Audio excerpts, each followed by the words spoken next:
In front of everyone, they went mad. They tore their clothes and shouted, "We wanted money and we got it." The market crowd was shocked. "Abuja queens have gone mad, oh!" they shouted.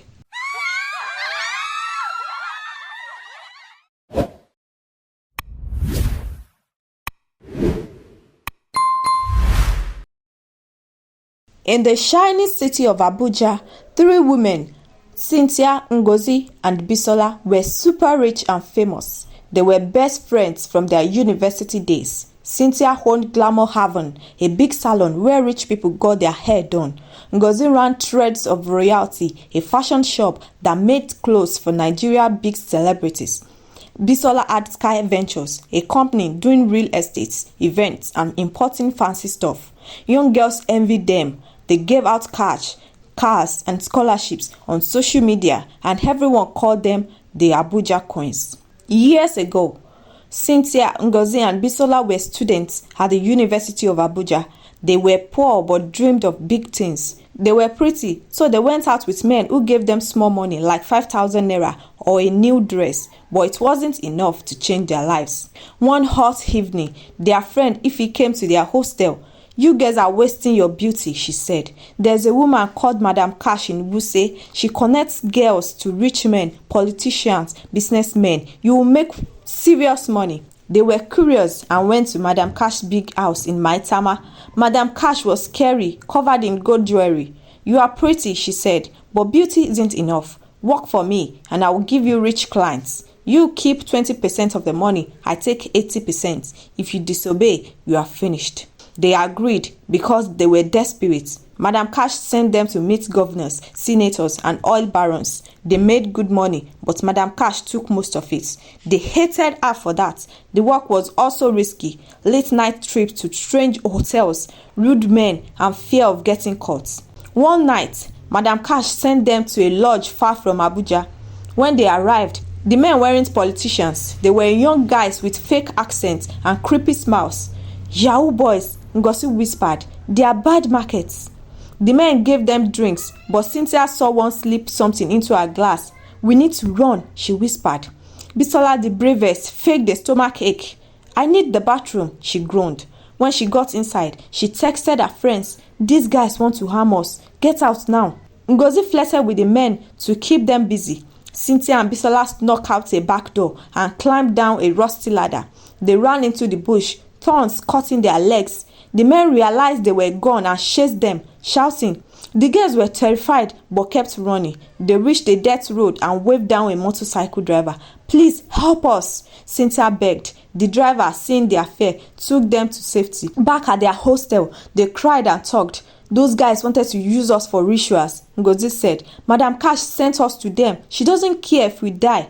"We are done with her," Bisola said. "She takes our money and risks our lives." They stopped working for Madam Cash, but life got tough. They tried meeting men on their own, but these guys were just students or low-paid workers who gave them little money. They needed cash for their final year school projects, and their families kept asking for help. One day, Cynthia couldn't pay her rent. She sat on her bed crying. "We can't keep living like this," she said. "We need a way out." Ngozi nodded. "I heard about a herbalist near Suleja. His name is Baba Iroko. People say he can make you rich." Bisola wasn't sure. "A herbalist? That sounds risky." "What's riskier than being broke?" Ngozi asked. "Let's try." They used their last money to visit Baba Iroko. His small house smelled like herbs, and strange statues lined the walls. He looked at them and said, "You want money and power, yes? I can help, but it's not free. Every 3 years, each of you must pick a young man with big dreams but no money. Rub this cream on your private body before you sleep with him. When he goes home, he will die, and his future will become your wealth." Cynthia's eyes widened. "That's evil. We are killing people." Baba laughed. "The world is evil. Men use you. Madam Cash used you. This is your chance to take control. Say no and you stay poor forever." Ngozi said, "I'm in. We can't keep struggling." Bisola thought for a moment. "Okay, let's do it." Cynthia was quiet, then nodded. Baba gave them a jar of smelly black cream each. "This ritual binds you together," he said. "If one of you fails, all of you will suffer. Don't mess it up." Each girl picked a guy. Cynthia chose Emeka, a medical student who wanted to be a surgeon. Ngozi picked Chidi, a law student dreaming of politics. Bisola chose Tunde, an engineering student with startup ideas. They used the cream and slept with their guys. Within days, the men died. Emeka in his hostel, Chidi at home, Tunde in a hospital. People said it was heart failure or sickness, but the girls knew the truth. Soon, their lives changed. Cynthia started Glamour Haven, a very big salon. Ngozi launched Threads of Royalty, a fashion business. Bisola got a call from a senator who gave her a contract for Sky Ventures. They also started dating powerful politicians who gave them cars, houses, and cash. Their social media blew up, and people loved their posts about their blessed lives. One night, Cynthia stayed at her new car, feeling guilty. Did we do the right thing? She asked. Ngozi shrugged. They were just boys. We are queens now. Bisola nodded. This is our time. Don't ruin it. A year after the first ritual, the girls were at a fancy club in Wuse sipping cocktails. A man approached them, claiming to be a friend of one of their politician lovers. He was charming, offering to buy drinks. But something felt off. His smile was too wide. His questions too personal. How did you guys get so rich so fast? He asked, leaning close. Bisola laughed it off. Hard work and blessings. The man smirked. That's way too fast. You ladies had better be careful. Later, Ngozi whispered. He's digging. What if he knows about the rituals? Cynthia's heart raced. We need to stay low. No more flashy posts for a while. They left the club early, shaking. The man never showed up again, but the incident made them more careful. They avoided new people and stuck to their trusted politician friends. 3 years later, it was time for the second ritual. They were nervous but excited. Cynthia picked Kelechi, a poet who performed at open mics. Ngozi chose Ibrahim, a musician with no record deal.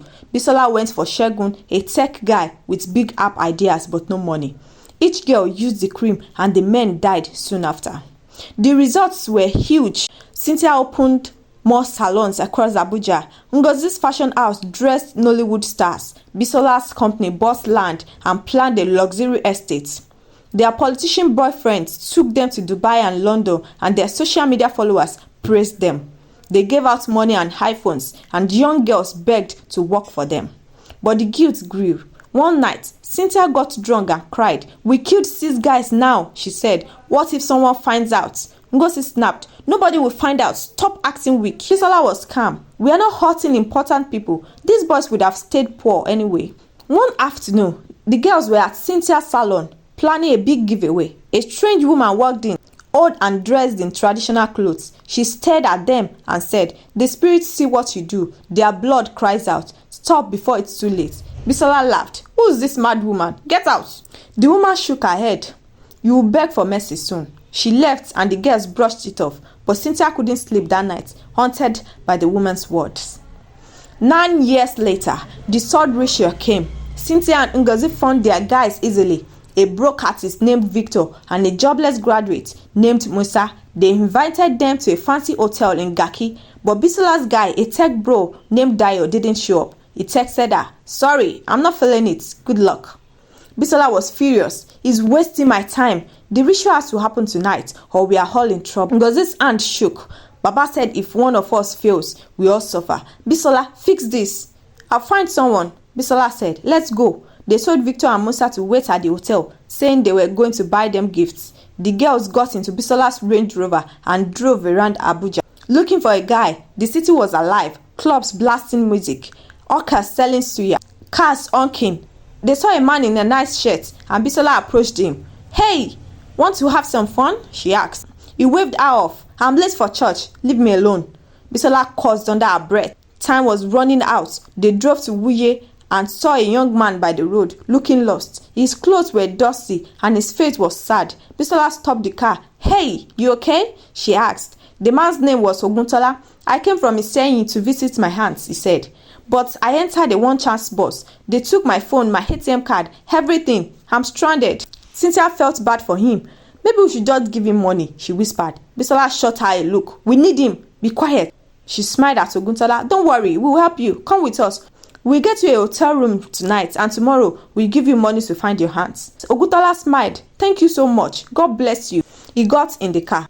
At the hotel, the girls threw a big party. They gave Victor, Musa and Oguntola lots of alcohol to make them drunk. The guys laughed, danced, and didn't suspect anything. As midnight got close, the girls took each guy to a different room. Cynthia went with Victor, Ngozi with Musa, and Bisola with Oguntola. Each girl used the cream. Bisola slept with Oguntola, who was so drunk he didn't know what was happening. When it was over, Bisola felt a weird feeling, like something left her body. It's just nerves, she told herself. In the morning, the girls gave each guy money. Bisola told Oguntola, "We got drunk last night, let's forget it happened." She gave him a big wad of cash, enough to replace what he lost and more. Oguntola thanked her and left. Victor and Musa left too, and the girls thought everything was fine. Oguntola took a bus back to his saying, happy with the money. He didn't know what the girls had planned. When he got home, his father, a powerful herbalist, noticed something strange. "My son, you've been touched by dark magic," he said. He did a cleansing ritual, burning herbs and praying over Oguntola. The ritual worked, protecting him from harm. Oguntola used the money to start a small shop, selling clothes, and lived a simple, happy life, never knowing how close he came to death. A week later, bad things started happening. Ngozi got a call at 5 a.m. "Your shop is on fire," her manager screamed. Her fashion house in Wuse was gone. Hours later, Cynthia's main salon in Maitama was raided by tax officials. They froze her accounts. Bisola's phone buzzed with news that her biggest real estate deal had failed and her investors vanished. Their politician boyfriends stopped answering calls and their social media accounts were hacked, leaking messages that hinted at their secrets. One night, Cynthia found a strange note under her door. "The spirits are watching. Pay for your sins." She showed it to Ngozi and Bisola, who were scared. "Who sent this?" Ngozi asked. "I don't know," Cynthia said, "but I'm scared." Bisola tried to stay strong. "It's nothing. We are still in control." But they weren't. Their friends stopped inviting them to parties. Their employees quit. People online started whispering about their sudden problem. Terrified, they drove to Baba Iroko's shrine. "Why is everything falling apart?" Cynthia cried. Baba's face was angry. "You messed up," he said. "The last man you thought you used, Oguntola, is protected. His father is a powerful herbalist from Iseyin. He made Oguntola untouchable. Your cream didn't work on him and the spirits are punishing you." Ngozi fell to her knees. "Please, Baba, help us. We will do anything." "There's no help," Baba said. "You should have come to me right after the ritual. Did you feel it fail?" He looked at Bisola. Bisola's eyes filled with tears. "I felt something weird after Oguntola, but I ignored it." "You ignored the spirits," Baba said. "Now they want your lives. Leave my house." They left the shrine crying. They got into Bisola's car and drove toward home. "We'll find another herbalist," Bisola said, her voice shaking. "We can fix this." Cynthia shook her head. "It's over, Bisola. We went too far." Ngozi was quiet, staring out the window. "I see their faces," she whispered. "Emeka, Chidi, Tunde, all of them." As they passed Wuse market, Bisola started coughing. White worms poured from her mouth. Wiggling on the car seat, she screamed, her body shaking, and died instantly. Ngozi and Cynthia screamed and jumped out of the car, running into the market. In front of everyone, they went mad. They tore their clothes and shouted, "We killed young boys. We used them for rituals. Emeka, Chidi, Tunde, Kelechi, Ibrahim, Shegun, Victor, Musa. We wanted money and we got it." The market crowd was shocked. People took videos, shouting, "Abuja queens are evil." The video spread online and hashtags like Abuja Queens Exposed went viral. Their businesses were taken by the government, their money was gone, and their names became a warning. The story of Cynthia, Ngozi, and Bisola spread across Nigeria. People talked about it in salons, churches, and markets. It became a lesson. Don't chase money with evil, or it will destroy you. The Abuja Queens were gone. Their empires turned to dust. Their secrets exposed for all to see. If you enjoyed this story and want more, please subscribe to this channel and click the bell icon for new video notifications. You can also check out some of the videos here. Thank you for watching. Remain blessed.